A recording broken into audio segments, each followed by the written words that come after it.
How's everybody? Hope everybody's doing good. Hi, Timothy, and hi, Preston. Thanks for stopping by.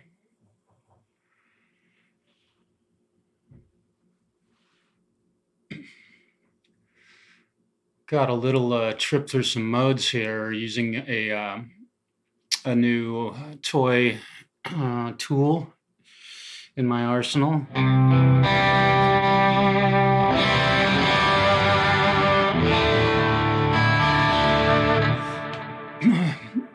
Justin, hello, Mr. Jam Pro.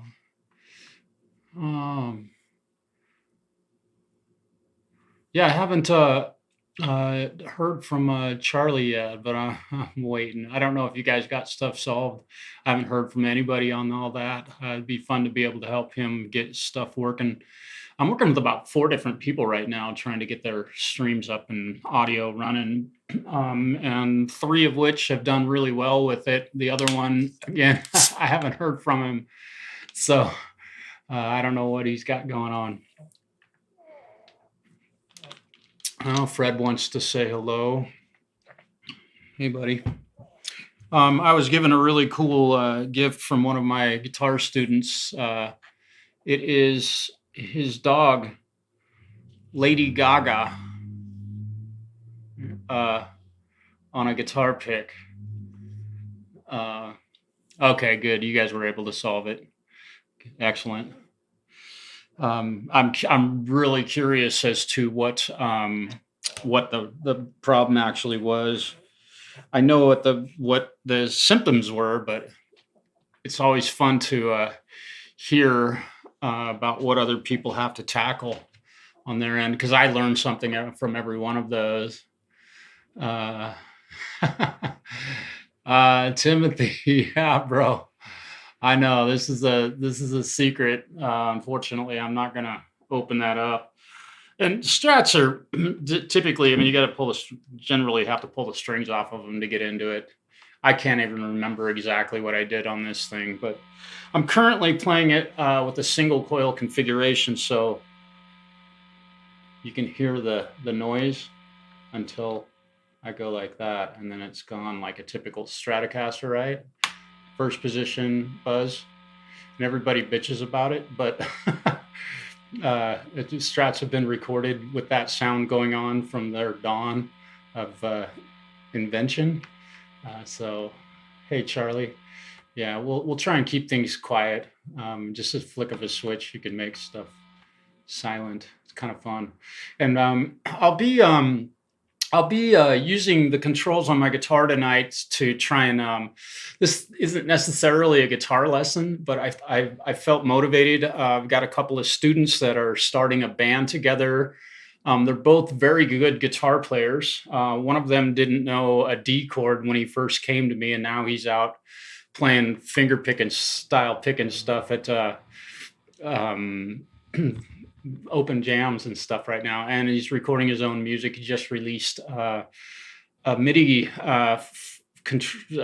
contrived some all MIDI instruments of a classical piece, so that was kind of cool. His musical depth is definitely growing. So I have quite a bit of reverb on my guitar, and I'm using, if you look up in the corner of the screen there, I've got my DAW positioned. I'm going to try and make that a little bit bigger, just because I don't want to block my guitar or my beautiful face. So we'll make it like that. And so you can kind of see when I'm turning stuff on and off. And right now I've just got the Aeons reverb program to my foot controller, so I can play a chord. Let's just say the classic E minor, right? And if I turn, let me turn this gate off on my voice. Forgive me, I've got a gate on this. I need to bypass that effect. And this was an issue that we were dealing with someone real recently, and sounds like they've got that problem solved. So I can hit an E minor, right? And I don't have to play anything, and the chord will ring forever. And I can turn on what I've programmed is an octave pedal, so that when I do solo over a chord, you can very easily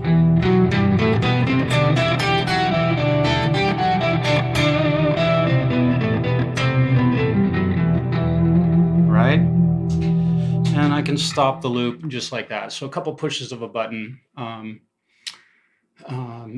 Yeah. I should have run my stream through StreamYard tonight. That would have been fun to see if I have similar issues on that with regard to that problem that you're having. I've had pretty good luck using my DAW with StreamYard, using OBS to get my DAW audio and such to StreamYard. It does have its limitations. Give me a second here. I need to clean off my glasses. It just started raining here in Oregon. It does that about 10 months out of the year. So if you step outside, you're going to get wet, or moist. Get a little moist. Hello, Axiom. Hello, welcome, man. Thanks for dropping in. I appreciate you being here. 6 cents. Nice. Let me see. I can't read your comment. I don't know how far behind your typed comment I am. Probably 6 or 7 seconds. Yes, kia ora. Yeah. Now, I'm curious, are you located in, we may have talked about this before, but given the word that you're using there, are you in the world located somewhere near New Zealand? Am I correct in that?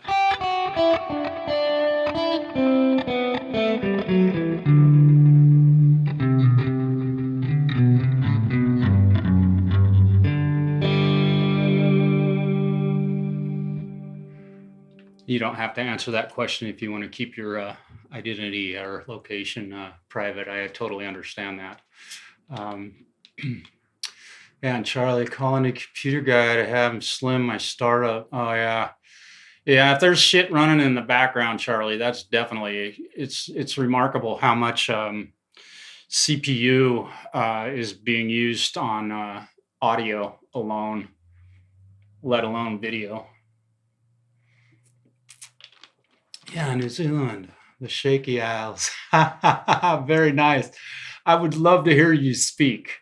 Given I live in Oregon, we have no accent here. I may once in a while, because growing up in the Portland area, hockey, and we're not that far from Canada. So once in a while, I slip and have a little bit of a Canadian sound to some of my words. But we have no accent. So I get to talk with a very good friend of mine from Australia quite often, and it's fun to listen to him speak. The accent is it's beautiful. So my compliments to your use of the English language. Live in the boonies. Right on. Good. I pretty much do too, although I'm on the 5th floor in the boonies, if you will, in the tallest building in town.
Yeah, Preston being up there. I wonder how much French you actually do speak. I have family that was my aunt was born in France, beautiful woman, and took both my cousins to France when they were probably 6 and 8, and they got there with absolutely zero French language. And both of them said, I think they were there for 2 years, maybe two, maybe not even 2 years, but they both said they learned to read in French better than they learned to speak the language, or more easily, I should say. So neither one of them came home fluent in French, but I don't know how often if French is actually spoken in Canada. It doesn't seem like a lot of people do it, but I haven't been there. I don't know their culture aside from it's a lot like I okay. You want a beer? I yeah. I always call it football and soldering. If you're gonna solder, you gotta solder. That's how they say it in Canada, and I love the pronunciation of that soldering. They gotta nail that out. Can't speak much French. Okay, okay, very nice. That's cool. I'm unilingual. I've never learned any other languages, and I regret not having spent time to do that. But I got to be honest, I haven't lived very many places or traveled much, and that's probably not a big part of my future, unless I meet a sugar mama. So yeah, sold. You got to get the L in there though. Soldering. Your spelling is almost almost there, brother.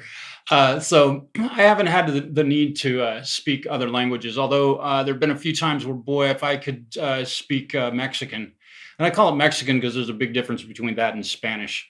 Um, we have a lot of Hispanic people that live here in our community alone, and there are times it would be nice. It hasn't caused much problem. Most folks that I run into here can speak English very well. Sold. There you go, brother. Conspiracy. Hey, welcome, man. Welcome to the live stream. So, far, far away, or far, far, far too close to modes. I'm gonna just kind of briefly give a demonstration of some modes, and don't let that word freak you out because they really are cool if you can begin to learn them. And we're gonna start. Yeah, aluminum. Yeah, yeah, aluminium. Yeah.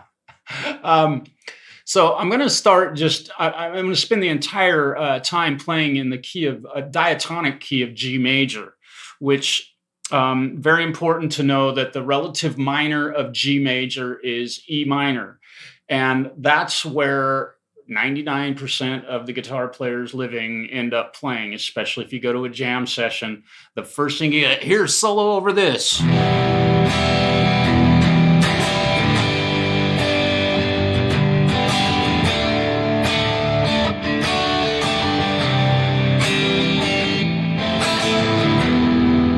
Right? E minor. That's where we spend a lot of our lives playing guitar. So diatonically, G major, the harmonized major scale. And ultimately, the two scales, I think we all are aware of this. So there's some pretty good guitar players in our midst here. That the notes that occur in E minor and G major are all the same. There's two sharps in that key, F sharp. I'm sorry, one sharp. There's F sharp in the key of E minor or G major, right? Okay, so we've gotten that out of the way, and I'm going to keep the sheet music out from being in front of me because I'm doing a video. So having a piece of music stand in front of you just looks dumb. I'm just saying. Does anybody agree? Like you're shooting a music video and you got a music stand sitting there in front of you, you're playing piano or guitar, good grief. Can you imagine going to a live show and having a musician standing there on stage with a music stand in front of him? Come on. I think that's funny. A lot of people use even as equally embarrassing to see is the iPad in front of them with their lyrics and stuff. God, I gotta remember all that stuff. All right, so G major. So the G major scale and the position I play it in is right here.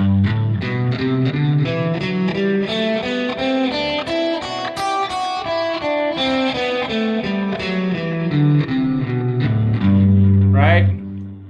Just that's an E position G major scale. And so here we go.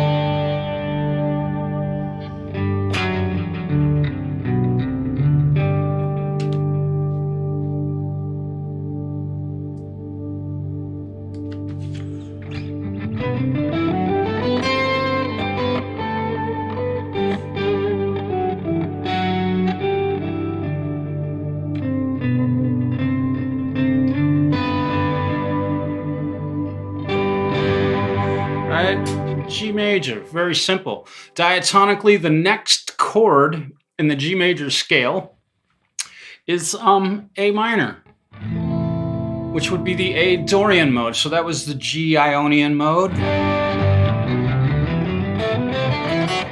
The next chord would be A minor, and to be correct, it would be an A minor 7th diatonically. Right? Let me turn that. So we'll roll the and I want you to pay attention to the scale pattern that I'm using down here and how this sounds versus the chord that's being played behind it.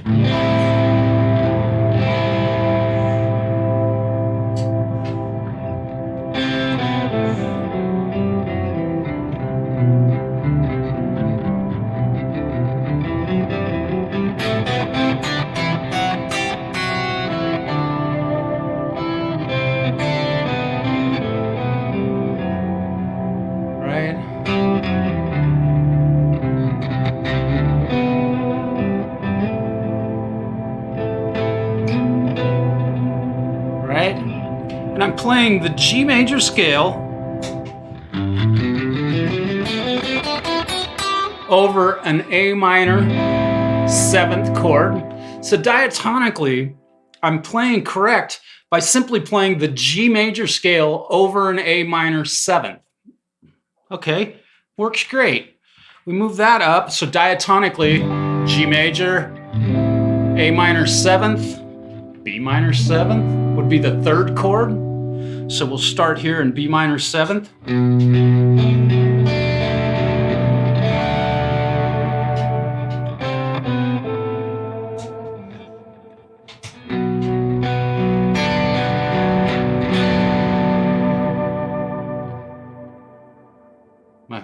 My hold isn't wanting to really hold.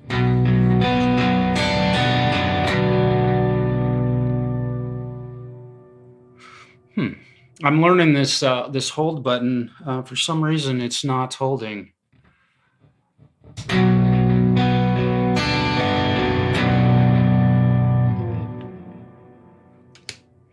Interesting. Forgive me, I'm having a technical.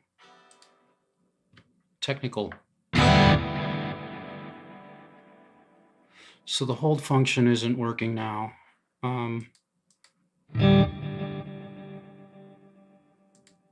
Well, that's really interesting that that's not working. You guys heard it working. So now here I am. Of course, it only happens when I go live. There we go. And I can play this G major scale.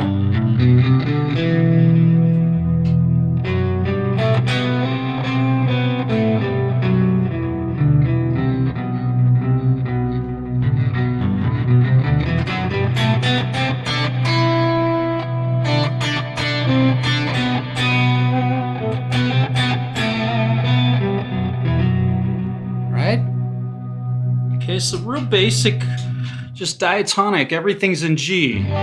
We started with G major, A minor 7, B minor 7, C major 7.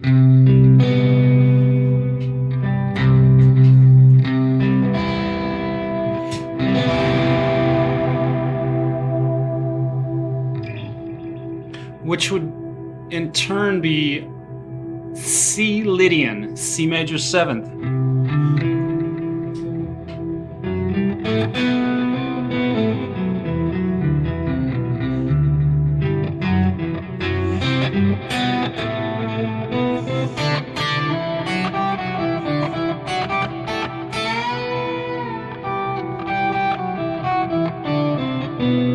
Right? Our next chord would be D dominant 7th, the 5 chord being a dominant.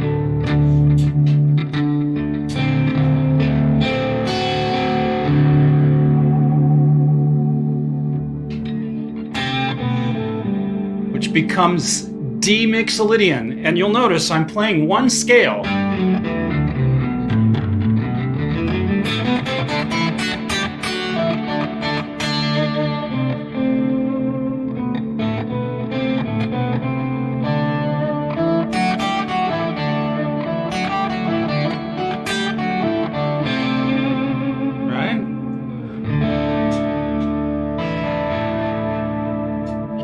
Next chord being the Aeolian mode would be E minor, right?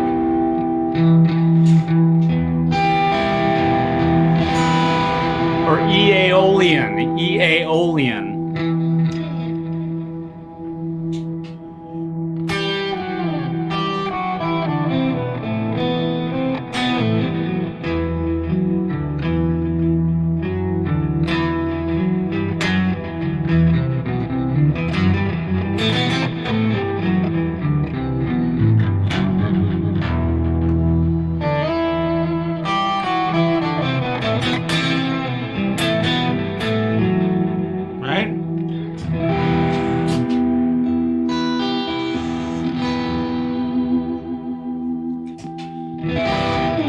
Next chord, F sharp half diminished.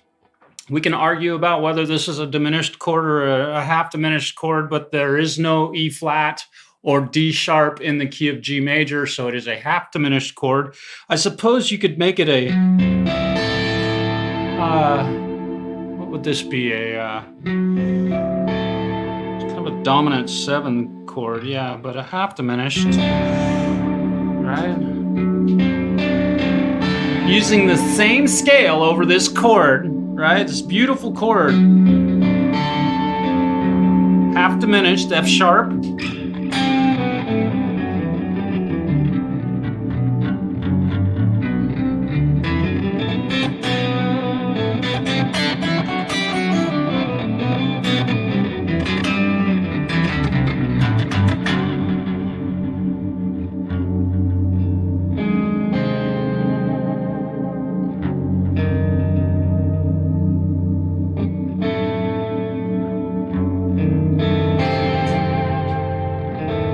Back to G major.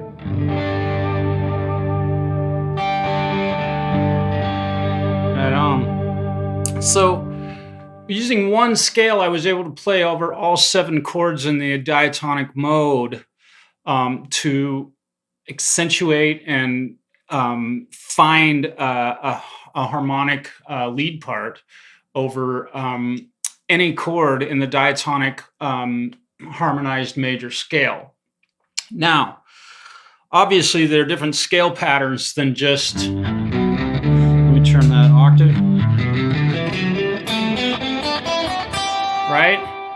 You have that's just G Ionian mode, but you have the G, let's pick a different mode. Let's go alter ego, and we'll take the G Phrygian mode. And when I say G, we're simply talking about the root note, which I've made points about that many times. It's like, you got to know your root notes. If you want to get in on a jam session, you've got to know your root notes. And again, if you know G Phrygian or G mixolydian, or if you know the patterns to play those scales from the root note, your goal. So if you wanted to play in G Phrygian, which is almost polar opposite of the G. Well, the polar opposite would be G Aeolian. So we went from G Ionian to G Aeolian. We'll go the major scale to the minor scale.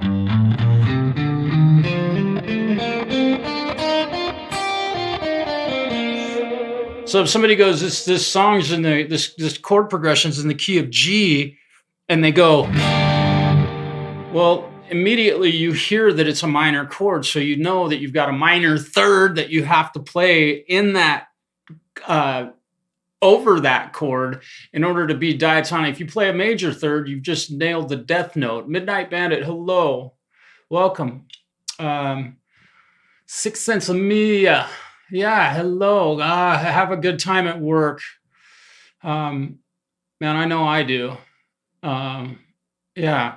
And I this is a lot of what I teach my students who have gotten a little more advanced and know their bar chords and things like that. When we start getting into modes and they're able to play some songs, they've heard this stuff, but they don't know what it is. So this tries to put a name with the patterns and things that they're playing. So if I wanted to use, if you know your root notes and you know your patterns, so we've got the Ionian mode, and I'll just play half of it. The Dorian mode, the Phrygian mode, the Lydian mode, the Mixolydian mode, the Locrian mode, and the Ionian mode, right? All starting on the root note of G. So if somebody threw a G half diminished chord at me, let's just do it here, I would know that I needed to play, right? The Lydian mode, or I'm sorry, the Locrian mode, which nobody uses. That's a terrible example. But if they played a G minor seventh,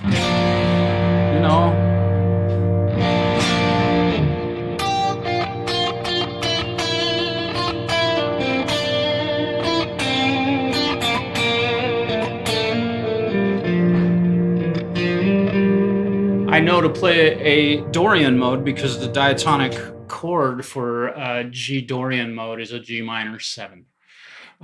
Now, you'll all be tested on all of this information as soon as this stream ends. So take good notes and pay very close attention. So is any of this making sense to anybody? Or have you been taught or learned? Harmonic modes. We can get into that a little bit. This is more. I'm focusing more on diatonic modes, but harmonic modes are beautiful. The Hindu mode and the harmonic minor. There's a lot of what I call, or I've been taught to call them exotic modes. And they're pretty fun. They always have a really beautiful sound to them, for sure. Usually, exotic modes are used when, let's just say, let's go back to find your pencil, sharpen it. Let me just give you a real quick example of an exotic mode. We'll call it the harmonic minor. And Jewish mode is excellent, very nice. And I'm unaware of that one. I'm very well rounded in my modes, but I also know that most modes are included in other scale patterns. So the Jewish mode is likely a part of the harmonic minor scale, only you start on a different root note. And if you start on that root note, that harmonic minor scale pattern that you're following on your fingerboard becomes the Jewish mode. Flashes of brightness, but the light goes automatic. Nice. So let's just look at harmonic minor, and we'll stay in the key of E minor because that's where most guitar players know. Yeah, we'll keep it. But a harmonic minor scale, diatonically, if you're playing an E minor, the fifth chord of the scale, 1, 2, 3, 4, 5, is a minor chord, right? If we played the chords that go into that scale,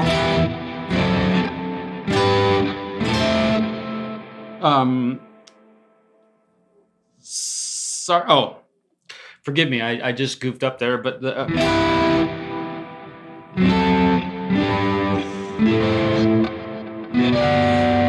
right, there's your diatonic E minor. But instead of playing a minor chord for the 5 chord, you play a dominant 7th chord, or a dominant chord, a major chord. So you go from playing, this would be diatonically correct, you know, E minor to B minor.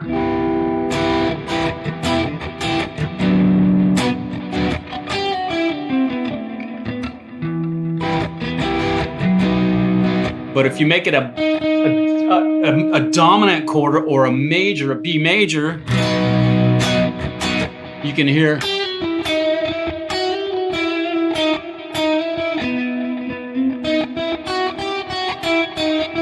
And the only difference is versus, and you're going from an Aeolian mode to a harmonic minor scale. So there's my exotic mode moment for tonight. Hopefully that helps.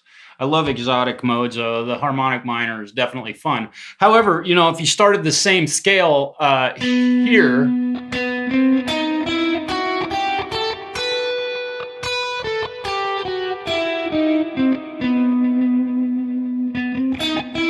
still sounds the same. However, you're now playing a different exotic mode.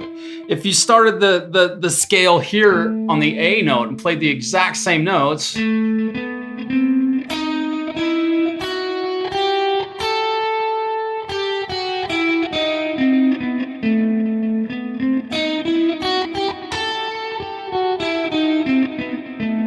I don't know the names of all of these modes, but one of those might be your the Jewish mode that you speak of. I don't know if you'd recognize it. Maybe you could help me understand that. I am happy to learn something. But the harmonic minor definitely has an Egyptian type sound to it, if you will. Yeah, you're very welcome. So the modes of the major scale, and knowing your root notes and knowing each pattern can lead you to, or knowing 7 different patterns or 7 different modes, at least diatonic modes, can really set you free with, okay, yeah, I'm not sure of that. I'm comfortable calling it the Jewish mode because I'm very familiar with their sound of their music. They have a very almost, if I say polka, that would be a bit maybe overbearing, but they definitely have a kind of a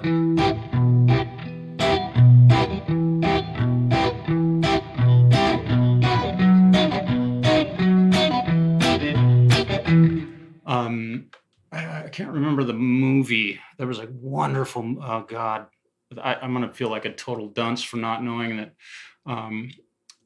Okay, Hava Rabba, Majene Evet, and Adonai Malak. Very good.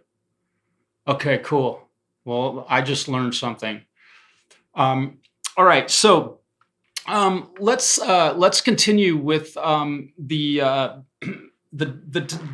modes in the diatonic harmonized major scale. Again, the first mode, the major scale, being Ionian. The second mode being Dorian. The third mode, and each one of these numbers is an interval, by the way. The third mode is Phrygian. The fourth mode is Lydian. The fifth mode is Mixolydian. The sixth mode is Aeolian. The seventh mode is Locrian. And the eighth mode is the Ionian, all over again. So you have great memorable names to remember these scale patterns by. And you can practice the patterns using one single root note. Once you have the pattern memorized, if you know your root notes across your fingerboard, F, F sharp, G, G sharp, A, B flat, A sharp, whatever you want to call them, the sharps and flats, B, C, C sharp, D, D sharp, E. Once you have that and you know an E position scale, you know it in C because you know here's your root note for C. You know it in A because you know here's A. This is why I stress knowing your root notes so much. And so many times, you open up a backing track in YouTube, let's say, and you don't it's let's say it's in C blues, and you immediately go, well, there's C, but you forget that it also occurs right here. And so you've got your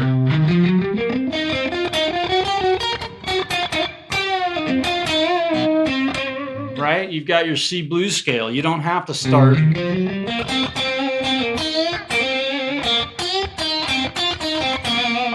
right. The scales notes repeat themselves all over the place, and knowing different patterns. I call them an E position pattern and an A position pattern. That was how I was taught. E position patterns being simply root notes that start on the low E string, and A position patterns are simply scales that start on the A string. So I hope I said that clearly enough. So an E position major scale in G, an E position, or I'm sorry, an A position major scale in G. Same notes, just an octave higher. And that's interesting that you would say something like that, because I am very good at identifying modes in songs, and it's fun for me. I challenge myself. Oftentimes when I'm on YouTube watching a new release by, and I pretty much only watch original music. So if you do covers, I'm probably not going to watch it. That's just my take on it. I don't like, I've played in cover bands forever. So that's my excuse. Knowing your root notes, if you got the blues scale, Falcro, you know how to play it here. You can play it in any key. You've got, all it is a pattern. Well, it works right here too. And if you know that the backing track is in A flat, an A flat blues, you know A flat is right there. And you need to become unconsciously competent with that. Knowing where your root note is on your instrument is something that should require no thought. Your mind should instantly go A flat, boom, or G sharp, whatever you want to call it. It should go E flat, boom, no problem. It's something you shouldn't even have to think about. And of course, all 12 root notes are on one string. They're all there. If somebody calls out a blues in E flat, you can call them an asshole if you choose. But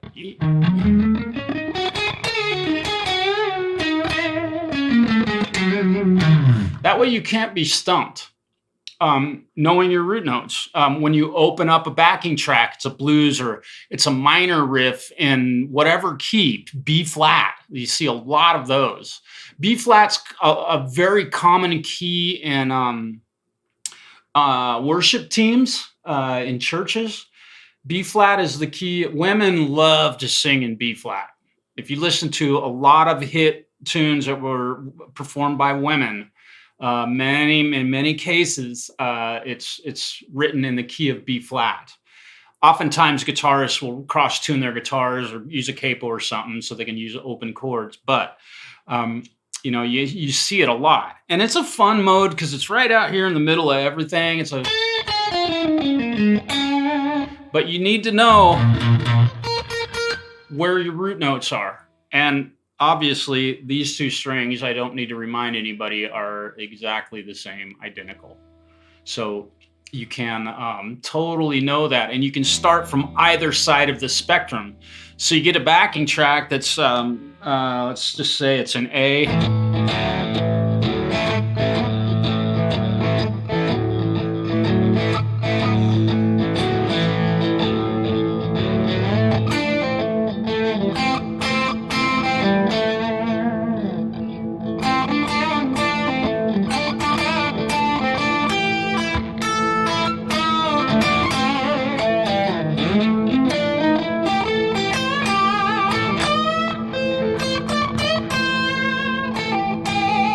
Right? So you can totally, if you can find your root notes and you know the blues scale, man, you're pretty much unstoppable. Now, if you know all of your modes, you become much more harmonic and melodic in your playing in many cases, which is the attention grabbers. Those odd notes, which is why I don't teach the pentatonic minor. I think it's useless for anyone to ever teach that. But I mean, it definitely has its place if that's all you want to do. God bless you. You're going to sound like every other guitar player in the world, or for the most part. That's the classic.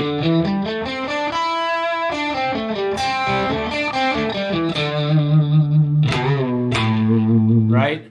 We've all heard that 1,000 times. Well, why are you skipping over?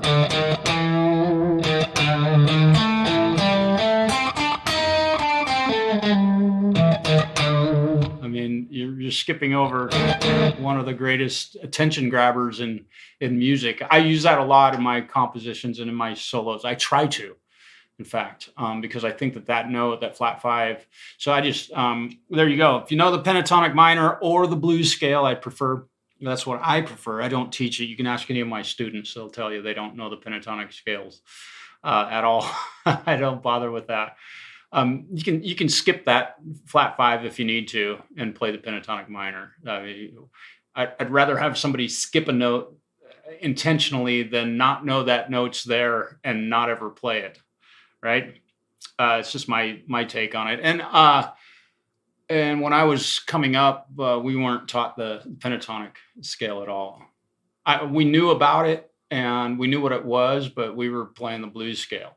The other thing is that if you use the blues scale to solo over a major blues progression, let's say your minor pentatonic or minor blues scale is G. Well, that makes B flat your major pentatonic, and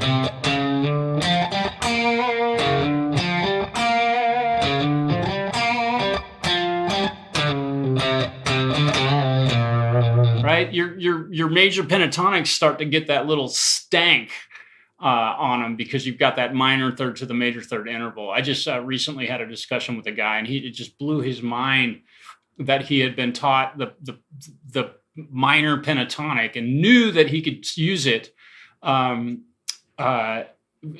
a major blues progression, but he didn't realize that if he had added that flat five or had been taught that flat five in G.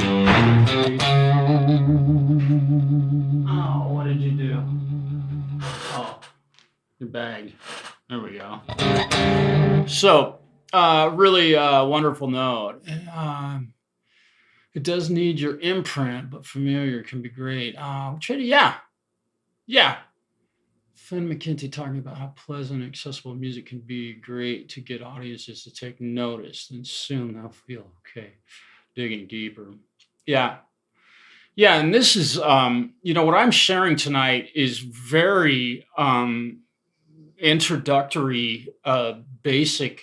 I don't even like calling it music theory, but because that has such a stigma about it. God, music theory, boy, it's very useful. And I don't stick to it all the time. Nor do many jazz players. There's a lot of chromaticism that can be used in heavy metal, progressive rock, and it's definitely been used by some really great shredder guitar players.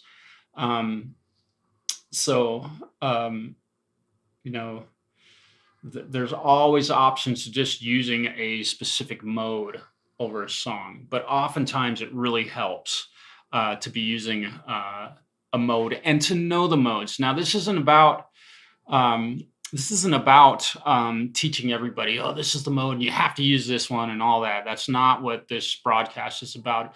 Sharing with you how you can use the diatonic chords and modes to play the same thing, the same scale over many different chords and end up with really impactful sounding um, guitar solos or melodies.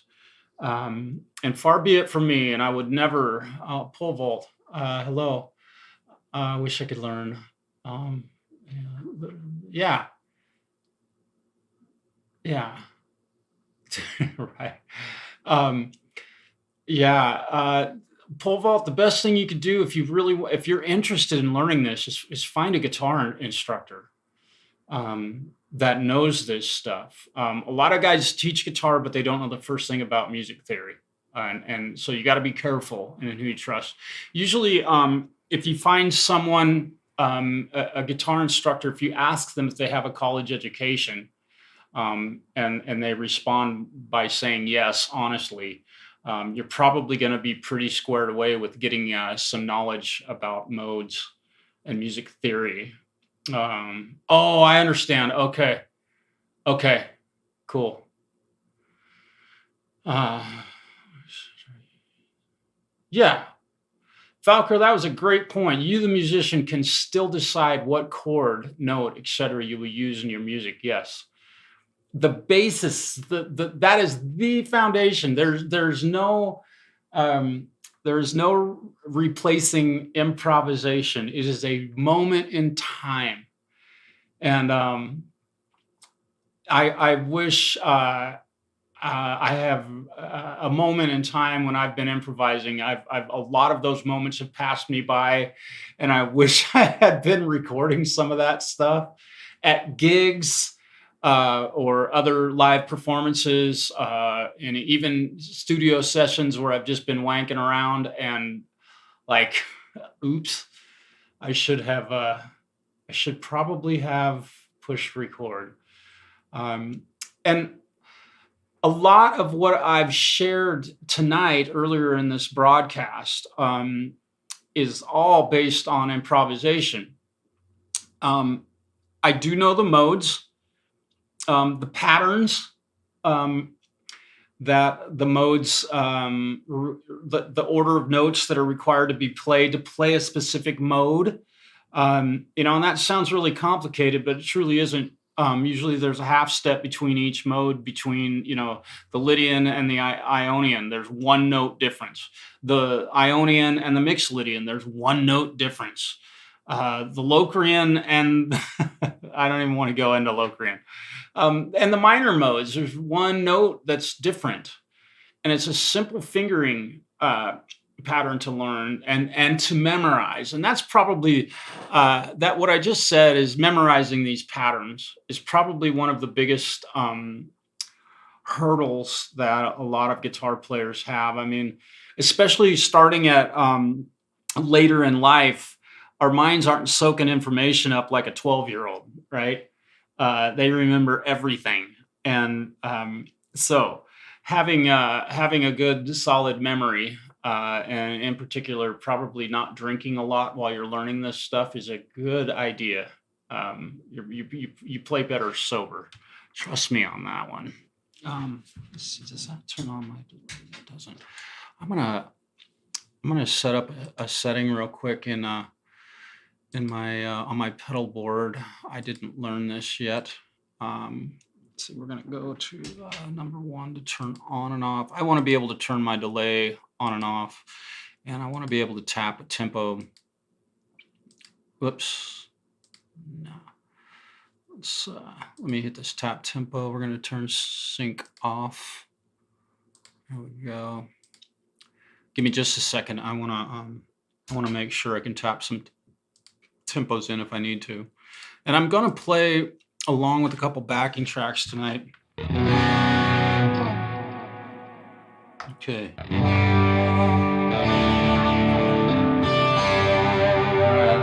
Sounds all right. Sounds all right. All right, so let me find a backing track that I played along with before. I think my guitar tone should be all right. I don't know what the volume balance is going to be like here, so give me a second. Let me. I want to demo a couple of backing tracks here real quick. Okay, I don't know what chord. So this one's in D minor.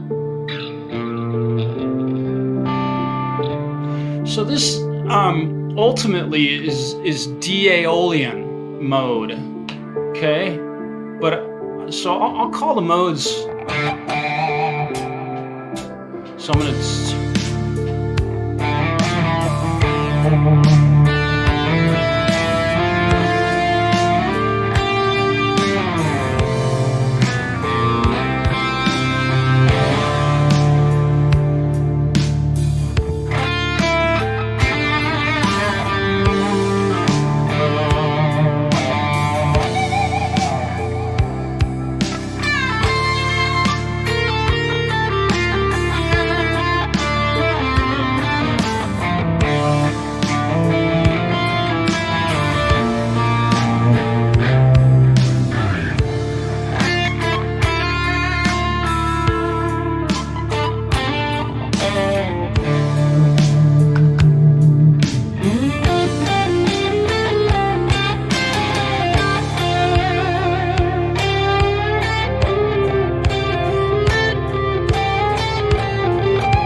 I'm gonna look at this as C Mixolydian. I'm gonna play patterns that are C Mixolydian over this chord progression that diatonically is D minor or F major, but I'm gonna be playing using a pattern that's called C Mixolydian.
Cool.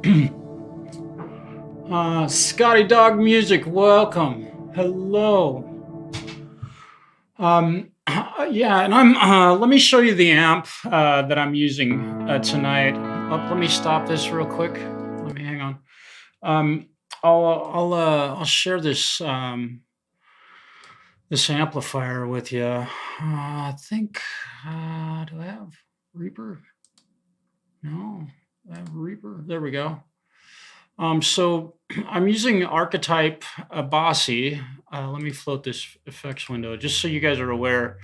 I'm not playing through a real amplifier, and that's a subject of great debate. So this is the delay pedal, and this is the reverb pedal that has a hold function or a freeze function here. And I have that freeze button programmed to my MIDI controller on the floor, so I can play a chord and hold that chord forever. It'll just go on and on and on and on. And I just played a D5 chord, and I've turned an octave pedal on.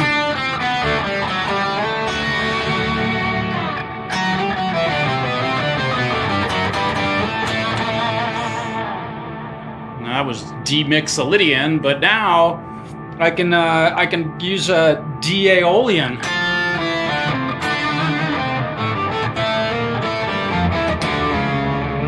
Or better yet, a D harmonic minor.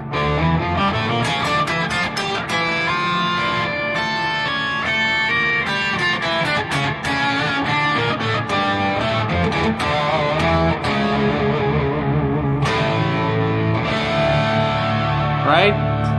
So the hold button is really cool. So the amplifier, there's my delay pedal, which I can turn it on and off with my MIDI controller here on the floor, and then I have the tap tempo button right here that's blinking, and I can tap tempo. So if I want to do something really fast, I can do it super right, or I can slow it down, and it should totally be stereo. So that's how I'm controlling that. Here's the octave pedal, the Chaos Bed Octaver. And I just push this button and it's on. And I push it again and it's off. Right? So there's that. And then the amplifier is just basically, I've lowered the depth a little bit on this and left everything basically straight up.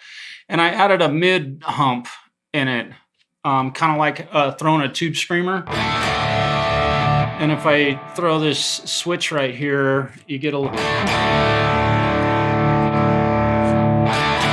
can hear that kind of mid hump, which helps push me out over the top of other stuff, I feel. And I am going to add a little bit of gain to this. So now we can a little bit heavier. So now I've probably got a bit more sustain.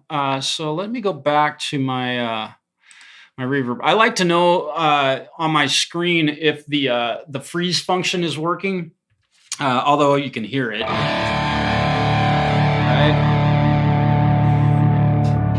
And you can hear the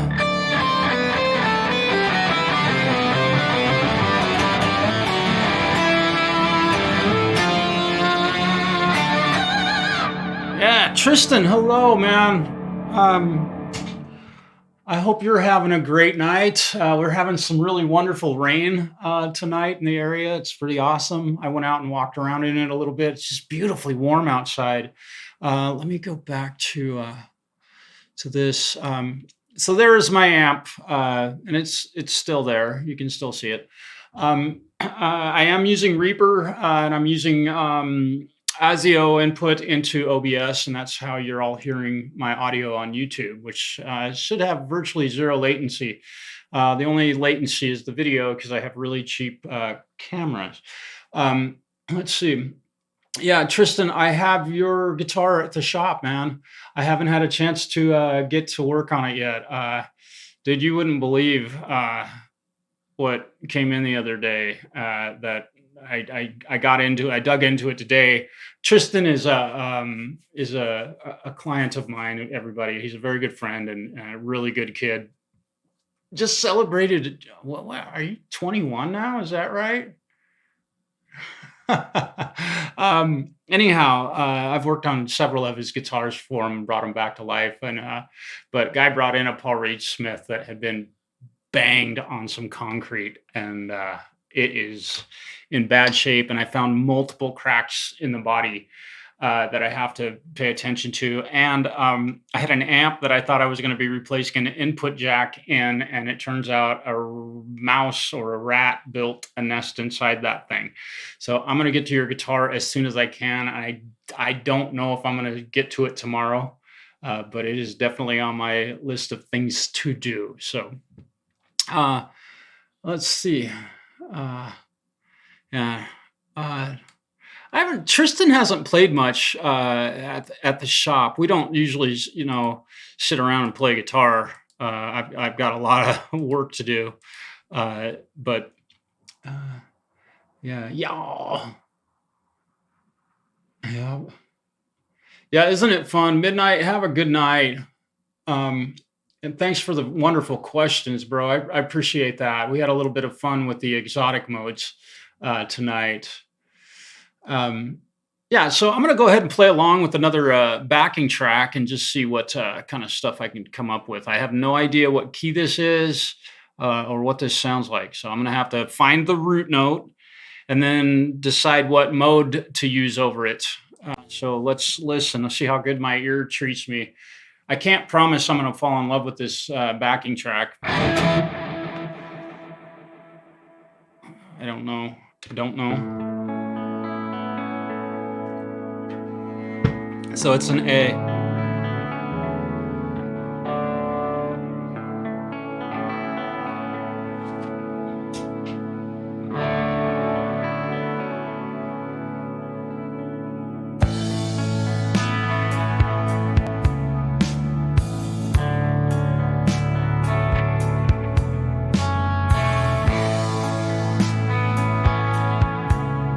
Okay.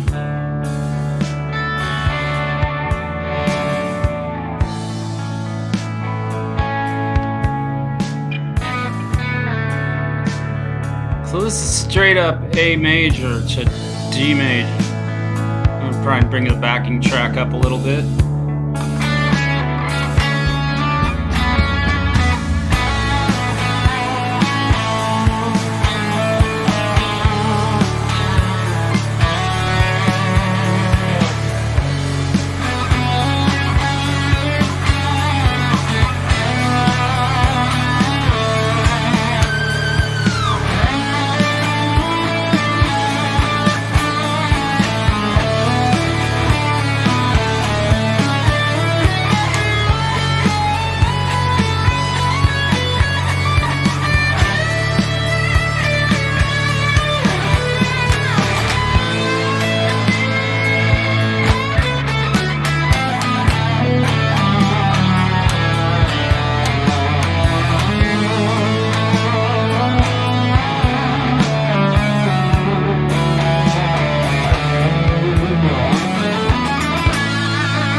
Bang.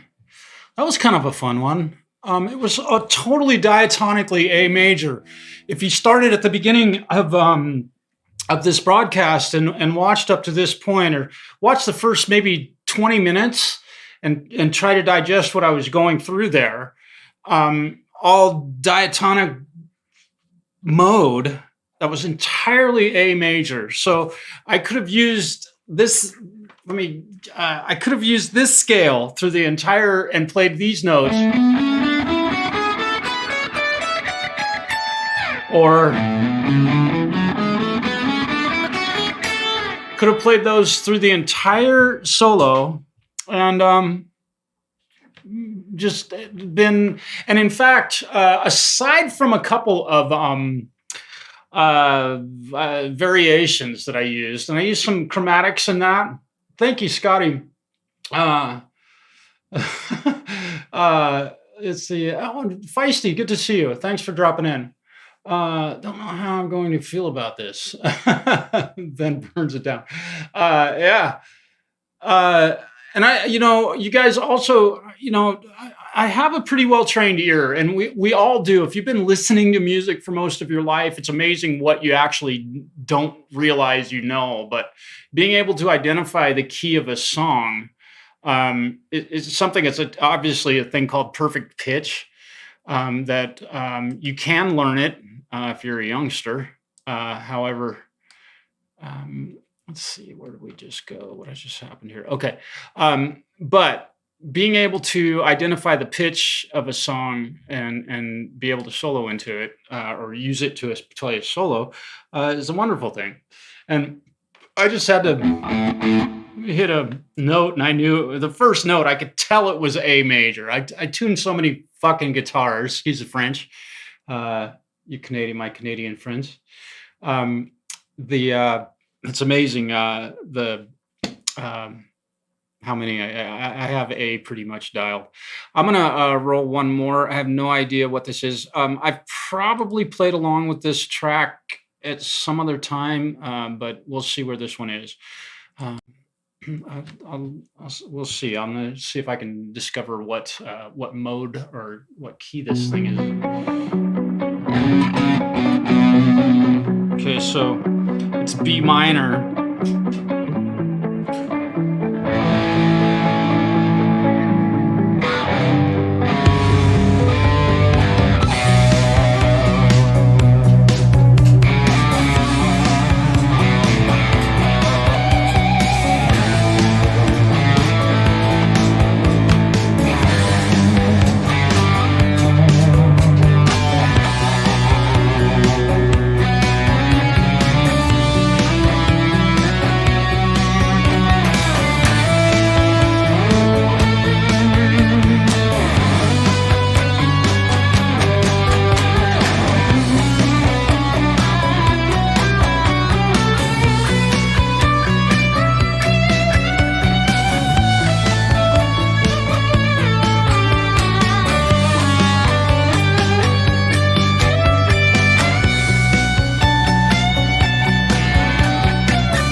Wow, that was kind of a cool one.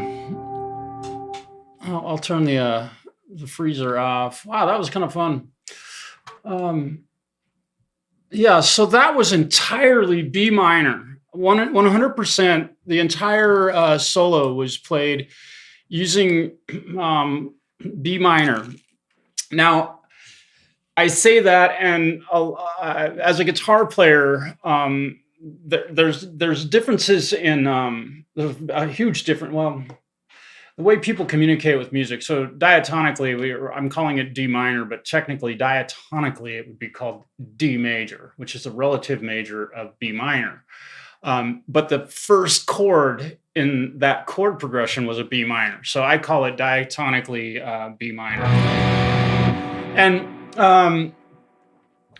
oh God, thank you so much for the kind words, you guys. Yeah, that was a fun one. And another thing that's fun that how do I say this? Something I like to do during guitar solos is hi Tim, welcome man. I like to play the chords behind the backing track, behind what I'm soloing over. You notice that during that, if you'd watch that whole session, I started playing the chords behind it. And that can become inside a guitar solo when you're improvising, that can become a very, very important part of a guitar solo and grab the attention. I just soloed for whatever 4 minutes, I don't know how long that piece was. It was 3.5, 4 minutes. I try to keep them brief because I don't want to sit here and solo for 12 minutes straight. That gets a little old. You run out of riffs. And I'm doing that as we speak. But Tim Thomas, hello. Pole Vault, hello again. The Falcro, hello again. Ed B. Metal, hello, brother.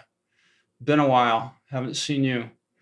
I think we hang out in different places, man, but always great to see you.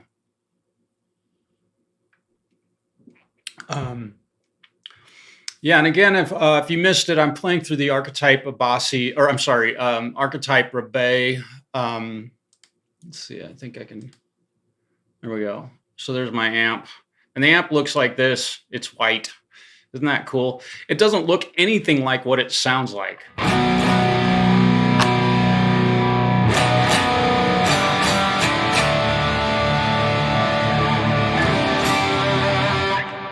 So kind of interesting how that works. Let's see. What? Hang on. Oh.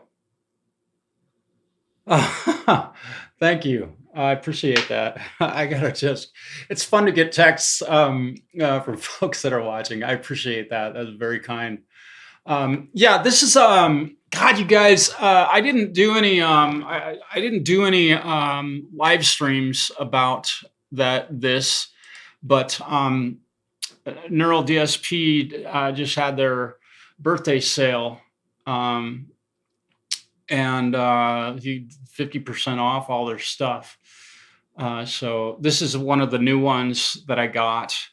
And, I should probably switch over and play through a couple other backing tracks using the Petrucci plugin. And I can do that very simply here. I'll show you how I do it. So here's my guitar. My guitar is coming in to this red track right here. So I click on that, and I've got Gojira and Nolly in there already. I tell you what I'm going to do. I'm going to remove that, and I'm going to remove Nolly, and I'm going to remove the wah pedal. I have a wah pedal activated, so I can turn the wah pedal on and off right there. And so now, and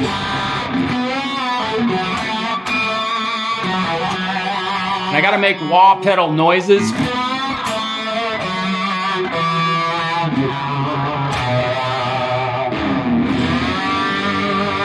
Okay, so I'm going to leave that there, but no, I'm not going to leave that there. I am going to, let me just remove that hell with it. So now I'm gonna add archetype or Petrucci. Where is it? There it is. This is gonna get noisy here for a second. Both of them are on at the same time.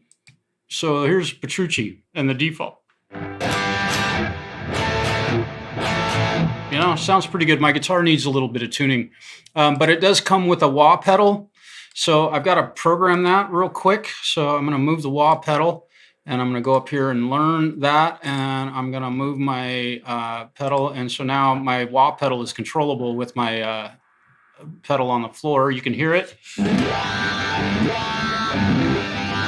Right? Okay, so I need to be able to turn it on and off. So I'm going to push that button. I'm going to learn that real quick. Just and let me go to let's see. I think this is it. Yeah. So forgive me for not having that full screen. And I want to turn the wah pedal on. I'm going to use number 4 for that, and I'm going to just tell it to toggle. And so now, if I push number 4 on my MIDI controller, it turns it on and off. Pretty slick. So you could take your computer to a gig and have a pretty badass rig. Let's turn. Let's set the phaser to turn on and off. So I'm going to set that to. I'm just setting up a real quick preset so that we'll toggle that. So now, if I step on channel 3 on my MIDI controller, I can turn the phaser on and off. So that's kind of a fun.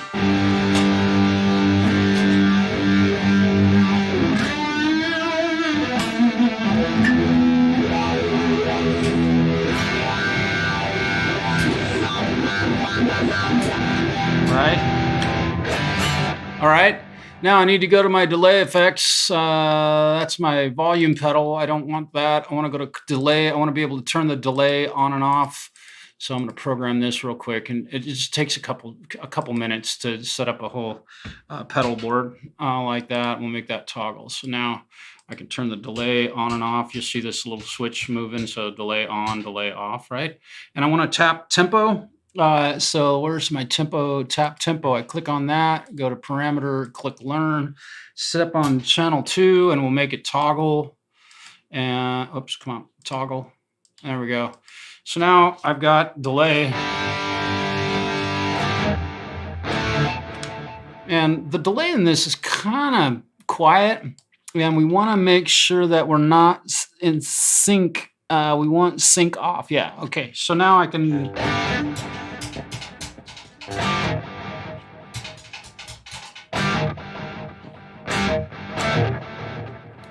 There we go. Mode, stereo, type. I can't remember. It seems like it's not doing the tap. It's not allowing the tap to be heard. I'm not quite sure why. Do I have to turn the crossover?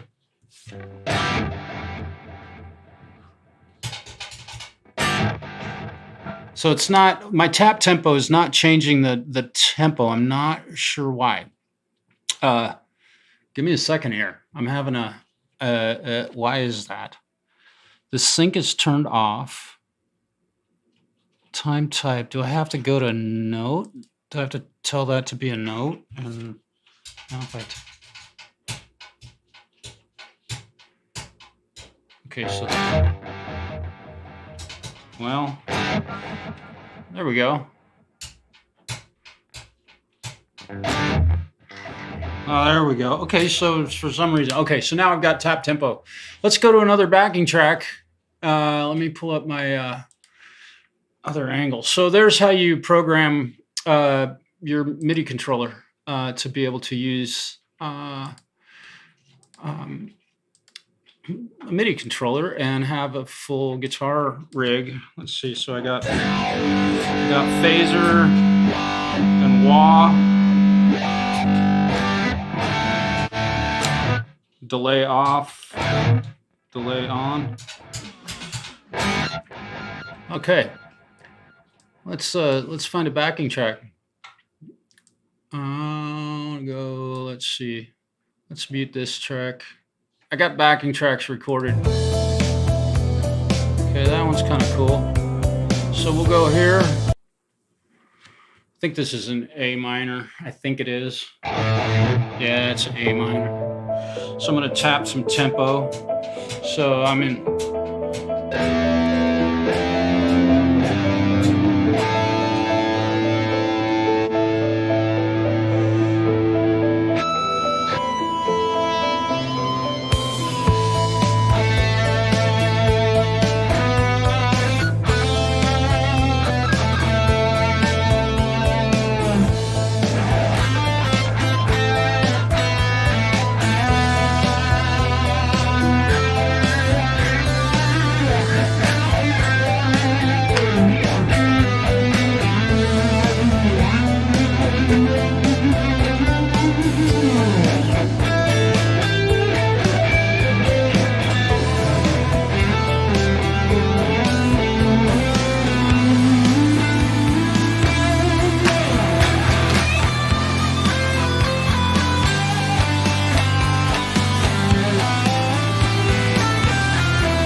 Okay, so diatonically this is A minor, that chord is E minor, F major to A minor. So E minor, F major, G major, A minor, E minor, F major, G major. Very basic. This is what Ed Sheeran literally just got sued for. What a waste of his time. Amazing.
Yeah.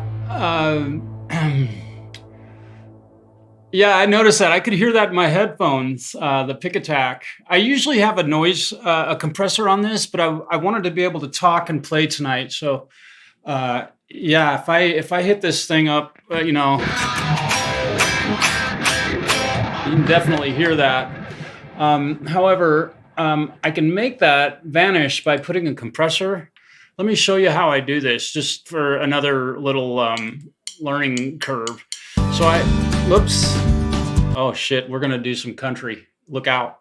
Okay, so I have a compressor that's installed on my vocal mic, but you'll notice when I tap the microphone, I'm tapping it right now. You can hear me tap it, but it's not, the compressor isn't working. But the moment I hit my guitar, oh, I have the effect deactivated. We'll turn it on. And again, when I'm talking, you can see my signal going out. But the moment I touch my guitar, my microphone gets so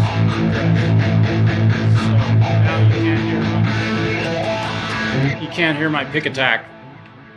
So a cool little trick if you're trying to kill unwanted noises in your microphone, run a side chain. This is a side chain in Reaper. So my guitar track is going into this to silence my microphone when I'm playing guitar. Kind of cool. Yeah, I just thought that was kind of fun. That might come in useful for somebody watching who might be streaming. Although I do, I get pretty aggressive. So when I hit my guitar, sometimes I'm going to turn that effect back off just because it is kind of fun to have that going on. I could hear it in my ears, though. It's kind of cool.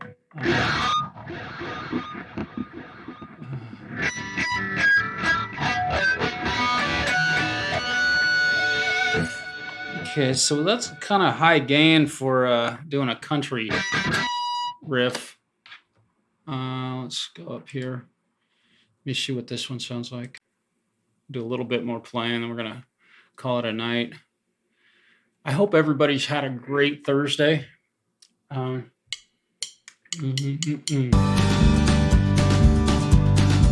I'm gonna change my amp. Go to a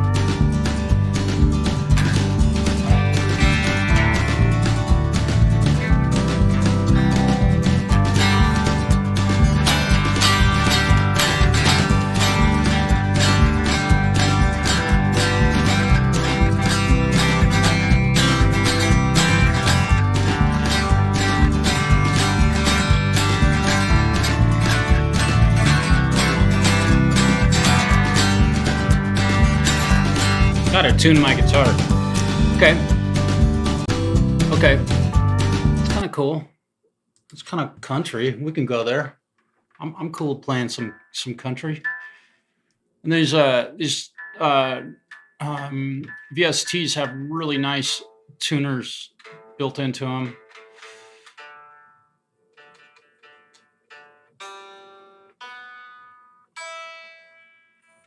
Can't stand a guitar out of tune.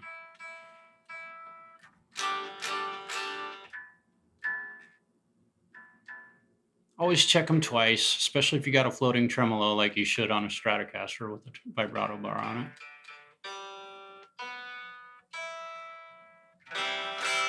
Sounds nice. I like to check it acoustically just because it sounds great. Let me check my alarm's going off. Let me see. I might need to eat a snack here, you guys. Yeah, I'm gonna have to. I'm gonna go ahead and play through this thing one time just for the hell of it. Let me see. I'm gonna put an overdrive in front of this. Let's see. So that's, here we go. That's a nice overdrive pedal. Holy shit, that sounds great. Bring the volume up a little. Yeah, that's kind of country sounding, I suppose.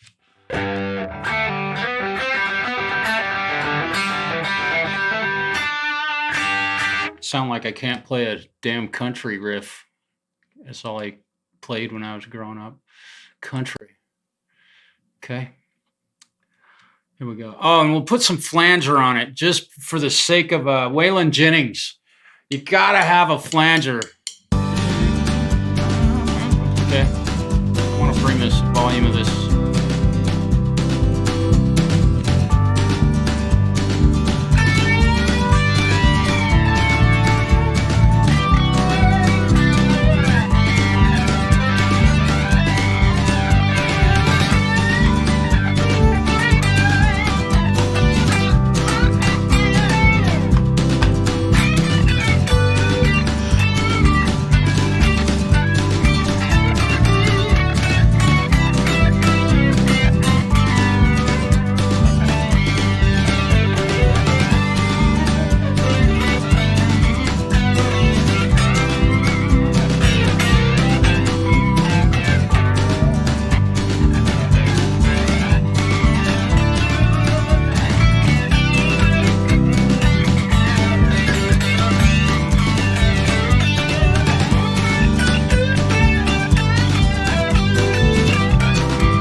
That was kind of up tempo. I don't usually play that fast.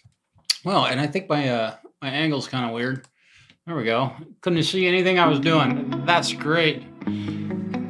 Okay, we'll try this one.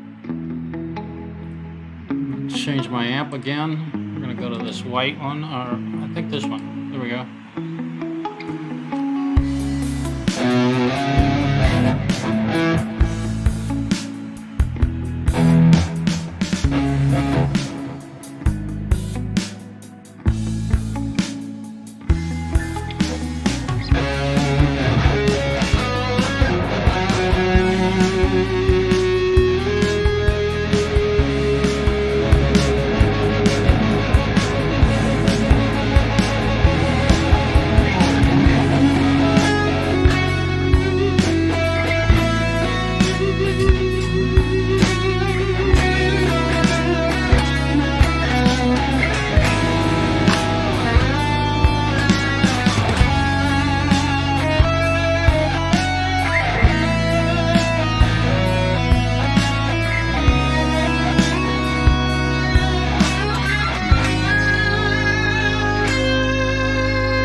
we go.